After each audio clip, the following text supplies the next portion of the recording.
Good morning. This is Father Stephen Kelly from St. John's Church in Detroit, and we're continuing our series of daily morning meditations where we generally look at one or another of the lessons that are assigned for morning or evening prayer, what we know as the daily office lectionary. Now, yesterday being Sunday, we talked about St. Michael and all angels, as well as the Feast of St. Francis, and we'll actually talk about St. Francis today at the 12:15 Holy Communion service. But we're going to go right back to looking at our way through St. Matthew's Gospel, which is one of the readings that are assigned for evening prayer. We're now on the 12th chapter of Matthew's Gospel, and Jesus is now confronting the Pharisees and the religious leaders head on. Things that he has been doing has certainly been annoying them, but at this point, he's going to have to go face to face with them, and they're going to begin to confront him and accuse him of doing things that are contrary to the faith of the Jewish religion. And of course, what they don't understand is that Jesus Christ is the embodiment of the faith, because it's about faith in God, and Jesus Christ is God incarnate. They're not getting it yet, and it'll be a long time before, and many of them do, not many, but a few of them do, and become members of the body of Christ. Others of them, unfortunately, will continue to persist in their rebellion. So we get to the 12th chapter. We hear about first that Jesus and his disciples are walking through the field. They began to pick the wheat or the corn off of the stalks and eat it. And of course, it's the Sabbath day. Now, one of the things you cannot do, according to the Jewish tradition, is do labor on the Sabbath day, right? We know that Jesus followed the commandments, and the commandments say we should keep holy the Sabbath day. The way we keep holy the Sabbath day is to prioritize it as a day of worship, as a day of concentration on our life with the Lord. And so, of course, worship is a part of that. But there's also a tradition that you take that day off, because the Sabbath day is the rest day.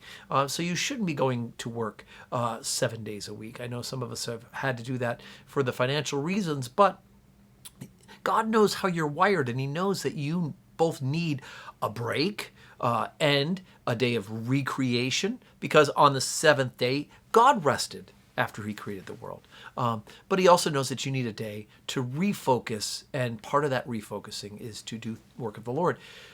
But Jesus' disciples are doing this work while they have Jesus with him, his apostles, and so they accuse him of not doing the work. And Jesus points out that even David, King David, who they admire as the one from whom the Messiah will come, even David went into the temple on the Sabbath day and ate the showbread, which is a part of the temple. So he points out to them that even those who they do acknowledge as being a part of the importance of the people of Israel, even they did things that were not meant to somehow disobey God, but was a reaction to the reality. But then he goes on to talk about this, because he walks into the temple, and there's a man with a withered hand.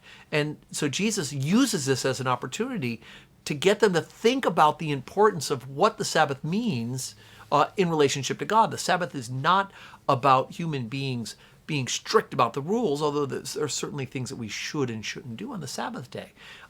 Should go to church, should worship, should try to take a day of rest from our regular work routine, and allow ourselves to be recreated. We shouldn't disregard God. We shouldn't skip church. We shouldn't decide that we're going to sleep in because we get up early and go to work every day. You've made your work more important than your worship of the living God. So Jesus says, is it appropriate to heal on the Sabbath day, right? And again, the Pharisees, they would say no, because that's a work. So here's what Jesus says.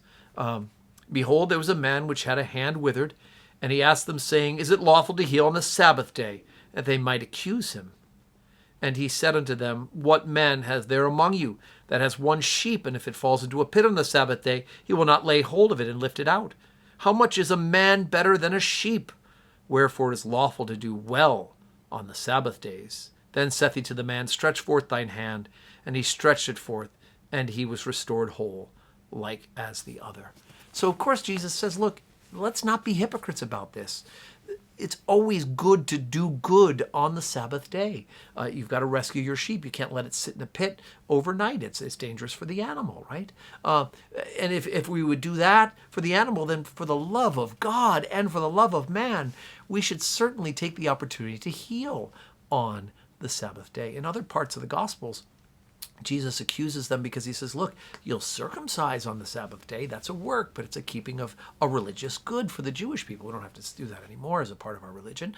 But he said, and so again, you're losing sight of the important part of the picture. The Sabbath day is for your rest, for your recreation, and most importantly, for a renewal and a restoration of your relationship with God and that wonderful opportunity that you have to worship him. It's not about the rules about whether you can turn on a stove or whether you can walk 20 or 25 feet.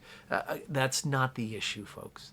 The issue is about our relationship with God through Jesus Christ. And the Sabbath day is our chance to reboot and to do good and to be restored, equipped, fed, and nourished in order to take on another week to glorify God. I hope you have a fantastic Monday, and may God bless you.